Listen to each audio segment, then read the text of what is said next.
Out on their own as teenagers, two women are telling really tough stories from foster care. We start with Nicole Childers. She's now a television producer, was asked to write an article for the New York Times. The question that was posed was, what is your greatest, your biggest financial lesson? She took from her childhood growing up in foster care. In high school, I was a straight A student, pretty perfect kid all around. And the day after my high school graduation, my foster mother said, "We just don't want you here anymore."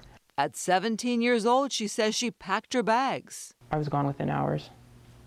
Packed up everything? Packed up everything. I didn't have much as a foster kid. I didn't have much. She says a teacher took her in. I kicked into survival mode and said, okay, what do I need to do to figure out to make sure that I make it to college? Her article, A Teenager's Harsh Lesson is an Adult's Buffer. The foster care system was really instrumental in that one of the things that it taught me is that no matter how successful I become, or I have become, I always need a backup plan. Nicole works in a newsroom much like this one here at Fox 11. She even worked for ABC Network News, and she's now at NPR's Marketplace Morning Report.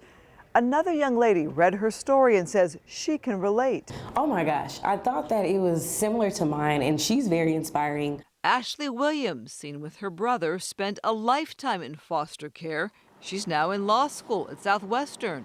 It was great to see that I wasn't the only one who had that type of resilience. Her story at 18. My foster mother had packed all of my things. My things were already packed. And I got there and I'm like, what's going on? And with tears in her eyes, just telling me, you have to go. She moved in with a mentor. It was time for me to open up a new chapter in my life. To me, I thought about it as, okay, well, now you're about to go to college. Well, let's start this journey early, right? Ashley puts the blame on a now defunct foster care agency. In fact, she and her foster mom are back in touch and they're very close. But through all this, she's left a legacy. At UCLA, she helped launch the Guardian Scholars Program for students from foster care. When students, they go out, on break and there's winter break, they have nowhere to go. They can stay on campus. We have meals, for them. We have different celebrations. We make it a family, close-knit environment. Both have been empowered by their past. It's made me a better person. It's made me a better journalist in my work. I carry all of the experiences that I've had.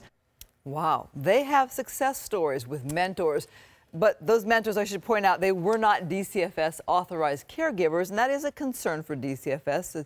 Too many kids will fall into the wrong hands and fall victim to abuse. The head of DCFS says any young person having concerns in their foster home should report that to their social worker or the courts.